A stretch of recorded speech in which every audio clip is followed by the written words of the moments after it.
കേസെടുത്തതിനെ ഞാൻ എങ്ങനെയാണ് കാണുക? കേസെടുത്തെങ്കിൽ പോലീസല്ലേ കേസെടുത്തത്? പോലീസ് അതിന് നടപടിക്രമങ്ങൾ പാലിക്കുമായിരിക്കണമല്ലോ, അല്ലേ? അത് നടക്കട്ടെ. പോലീസ് പുലിവാൽ പിടിച്ചെന്നാണ് എനിക്ക് തോന്നുന്നത്. ഇന്നലെ 24-ൽ പറഞ്ഞു ഞാൻ പുലിവാൽ പിടിച്ചത്. അത് പിന്നെ അവിടുത്തെ അവതാരകന്റെ അഭിപ്രായമാണ്. അത് അദ്ദേഹം ബഹുമാനിക്കുന്ന ആളുമാണ്. ഒരു കേസ് വന്നാൽ എന്തോ പുലിവാൽ പിടിക്കുക? എത്രയോ കേസുകൾ നമ്മുടെ പേരിൽ വന്നിരിക്കുന്നു. എത്ര കേസ് രാജ്യത്തെ അട്ടിമറിക്കാൻ ശ്രമിച്ചു. ഇന്ദിരാഗാന്ധി മൂർത്താബാദെന്ന് വിളിച്ചു. അടിയന്തരാവസ്ഥ അറബിക്കടലിൽ നിന്ന് വിളിച്ചു എന്നൊക്കെ പറഞ്ഞല്ലേ അടിയന്തരാവസ്ഥയിൽ ഞങ്ങളെ അറസ്റ്റ് ചെയ്ത് കേസെടുത്തത്. രാജ്യദ്രോഹം DIR. എന്നിട്ടെന്തായി? 6 മാസം കഴിഞ്ഞ് ഞങ്ങളെ റിലീസ് ചെയ്തു. എന്റെ ഫൈനൽ LLBയുടെ പരീക്ഷ തുടങ്ങുന്ന ദിവസമാണ് 1975 ജൂലൈ 1. ആ ദിവസം അറസ്റ്റ് ചെയ്ത് ഹോൾ ടിക്കറ്റിന്റെ പാക്കറ്റ് കിടപ്പുണ്ട്. ഞാൻ പരീക്ഷ എഴുതാൻ പോയില്ല, എന്റെ സമരത്തിനാൻ പോയത്. ഞാൻ, ബേബി, MV ജയകുമാർ, ഞങ്ങൾ 23 പേർ. അന്ന് ഇന്ത്യയിൽ ഒരിടത്തും അടിയന്തരാവസ്ഥക്കെതിരെ യാതൊരു ചലനവും ഉണ്ടായിട്ടില്ല. ആ 7 ദിവസം, 7-ാം ദിവസമായത്. ജൂൺ 25 ഇത് ജൂലൈ 1. ഞങ്ങളാണ് ആദ്യം ഇന്ത്യയിൽ പ്രതിഷേധം നടത്തുന്നത്. ഇത് അമേരിക്കൻ മാസികമായ ടൈം അത് റിപ്പോർട്ട് ചെയ്തു. ടൈം മാസിക റിപ്പോർട്ട്, ഇന്ത്യയിലെ ആദ്യത്തെ വിദ്യാർത്ഥി പ്രക്ഷോഭം. ഭയങ്കര മർദ്ദനവും കാര്യങ്ങളും. അടിയന്തരാവസ്ഥയല്ലേ, അതൊക്കെ നമ്മൾ കണ്ടതല്ലേ. പിന്നെ ഇപ്പോൾ ഇവരൊരു കേസെടുത്തെന്നും പറഞ്ഞിട്ട് ഞാനെന്തിനാണ് അതിനെപ്പറ്റി ബേജാറാവുന്നത്? ആദ്യം അത് പറയുകയും ചെയ്തു, പിന്നീട് അത് അടുത്ത ദിവസം തന്നെ തനത് ഭാവന കളർത്തി പറഞ്ഞതാണെന്ന് വ്യക്തമാക്കുകയും ചെയ്തു. അത് പ്രസംഗമാണ്. അതായത് ഒരു കാര്യം നെഗറ്റീവായി പറഞ്ഞ് പോസിറ്റീവായ എഫക്റ്റ് ഉണ്ടാക്കുക എന്നുള്ള ഒരു പ്രസംഗ തന്ത്രമുണ്ട്. അതൊന്നും പോലീസുകാർക്ക് അറിയില്ലായിരിക്കും. അത് അവിടുത്തെ SP-യോട് ചോദിച്ചേ. സെക്കൻഡ് റോയ്, അത് നിങ്ങൾ ആ SP-യോട് കണ്ട് ചോദിച്ചു എന്താണ് അടുത്താണ്, അല്ല ഡിസ്ട്രിക്ട് കളക്ടറോട് ചോദിച്ചു. എന്താ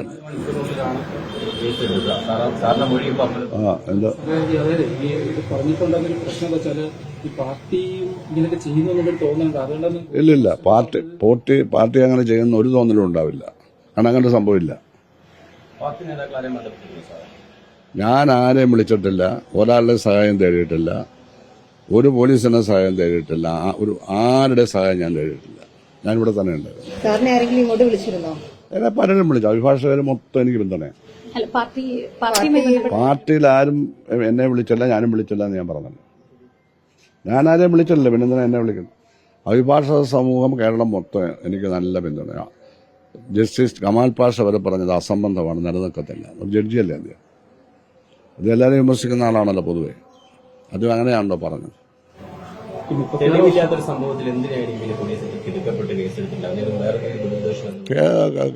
കള്ളത്തലം ഉണ്ടാക്കാൻ അല്ല എന്ത് ചെയ്യാൻ പറ്റും? കള്ളത്തലം ഉണ്ടാക്കണ്ടേ? അതാ പോലീസ് പുലിവാല് പിടിച്ചതെന്ന് പറഞ്ഞു. എനിക്കറിയില്ല, ഞാൻ ഗൂഢാലോചനയിലൊന്നും പങ്കെടുക്കാറില്ല. എനിക്കറിയത്തില്ല. എന്തായാലും നല്ല ആലോചനയല്ല, ഗൂഢമായ ആലോചനയല്ലെങ്കിൽ നല്ല ആലോചനയല്ല. നല്ല ആലോചന ഉണ്ടെങ്കിൽ ഇങ്ങനൊരു FIR ഉണ്ടാകാൻ. ഞാൻ ഒറ്റ പ്രതിയേ ഉള്ളൂ. FIR ഇതാണ്, ഒറ്റ പ്രതി, കുറ്റവാളി. ഞാനിങ്ങനെ കേരളത്തിലെ ഏകദേശം ഒരു നിയോജക മണ്ഡലത്തിൽ ഒരു നിയർലി 600 മുതൽ അസംബ്ലിയില്ല ഒരു 1000 വരെ പോസ്റ്റ് വോട്ട് മാക്സിമം കാണും. ഒരു പാർലമെന്റിൽ ഒരു 5000-7000 വരെ കാണും. അപ്പോൾ 1 ലക്ഷം അല്ലെ 1.5 ലക്ഷം പോസ്റ്റ് ബാലറ്റ് ഒന്ന് വോട്ടിക്കുക കേരളത്തിൽ. ഞാനെല്ലാം പോയിരുന്ന് ഇങ്ങനെ തിരുത്തിക്കൊണ്ടിരിക്കുകയാണ്, എല്ലാ സ്ഥലത്തും പോയിട്ട്. ഇങ്ങനെ എന്റെ ജോലി ഇതായിരുന്നു. മനസ്സിലായി? ഈ പറയുന്നത് 36 വർഷം മുമ്പ് നടന്നൊരു കേസ് സംഭവം എന്നാണ് പറയുന്നത്. സാറിന്റെ പറഞ്ഞത് മാത്രമാണ് ആ കൂടി പോലീസിനുള്ള ഒരു തെളിവെന്ന് അവർ പറയുന്നത്. ഞാൻ പറഞ്ഞല്ലോ മിസ്റ്റർ റോയി, നെഗറ്റീവായ ഒരു കാര്യം പറഞ്ഞ് പോസിറ്റീവായ ഒരു ലക്ഷ്യമാണ്. അതായത് സ്വന്തം പാർട്ടിയുടെ സ്ഥാനാർത്ഥിക്ക് ആണ് വോട്ടം എന്ന് പറഞ്ഞിട്ട് പ്രചരണം നടത്തുകയും, ഇത് സർവീസ് അധ്യാപക സംഘടനയിൽപ്പെട്ടവരെ പറ്റി മാത്രമാണ് പറയുന്നത്. അത് പോസ്റ്റിലോട്ട് അവർക്കേ ഉള്ളത്, അവർക്ക് എല്ലാവർക്കും ഇല്ല. ഡ്യൂട്ടി ഉള്ളവർക്ക് മാത്രം, ഇലക്ഷൻ ഡ്യൂട്ടി അല്ലാത്ത ആൾക്കാർക്കും ഉണ്ട് നേരിട്ട്. അപ്പോൾ ഇത് വീട്ടിലേക്ക് അയക്കുന്നു.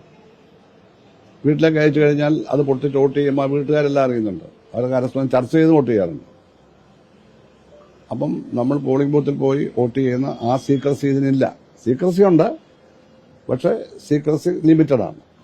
മറ്റേത് അൺലിമിറ്റഡ് സീക്രസിയാണ്. ഒരു തരത്തിലും അത് വെളി അറിയത്തില്ല ആർക്ക് വോട്ട് ചെയ്തെന്ന്. പിന്നെ ഓപ്പൺ വോട്ട് ചെയ്യുകയോ അല്ലെങ്കിൽ പിന്നെ വോട്ട് ചെയ്യാൻ കഴിയാത്ത അവശതയുള്ളവർക്ക് വേണ്ടി വേറൊരാളെ കൊണ്ട് വോട്ട് ചെയ്യും. ആ വേറൊരാൾ വോട്ട് ചെയ്താലും അത് അറിയത്തില്ല ആർക്കാം.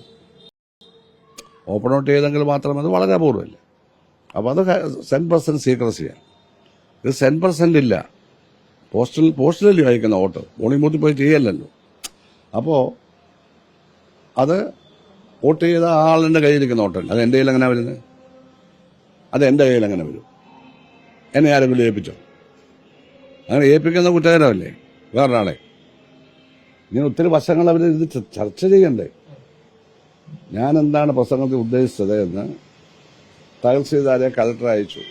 Collector district electoral officer, tahsildar taluk electoral officer, 2 മണ്ഡലത്തിന്റെ ചാർജാണ്. അത് 3 പേരോട് 4 പേര് വന്നു. ഞാൻ വളരെ സന്തോഷത്തോടെ സൗഹാർദ്ദമായിട്ട് പറഞ്ഞു, ഇതങ്ങനെ സംഭവമില്ല. ഞാൻ പറഞ്ഞത് ഇടതുപക്ഷത്തിനാണ് വോട്ട് ചെയ്യുന്നതെന്ന് പരസ്യമായിട്ട് പ്രചരണത്തിലൊക്കെ പങ്കെടുക്കുക, മറ്റുള്ളവരെ കണ്ട് പറയുകയൊക്കെ ചെയ്ത ശേഷം ഇത് രഹസ്യ ബാലറ്റാണല്ലോ, അതുകൊണ്ട് നമുക്ക് ഇഷ്ടമുള്ളത് ചെയ്താലെന്ന് പറഞ്ഞ് മറ്റുള്ളവർക്ക് വോട്ട് ചെയ്യുന്ന ഒരു ചെറിയ വിഭാഗമുണ്ട്. അവരോട് അത് NGOമാരുടെ മാത്രം സമ്മേളനമാണ്, വേറെ ആരും ഇവിടെ ഇല്ല. അവിടെ പോലീസും ഒന്നുമില്ല, ഒരു ലിമിറ്റഡ് ഹാളിലാണ്. ഇത് പബ്ലിക് ഡൊമൈനിലല്ല പറയുന്നത്. അവിടെ പോലീസുകാർ പോലും ഇല്ല. അവിടെയാണിത് പറയുന്നത്, അവരോട് പറയുകയാണ്.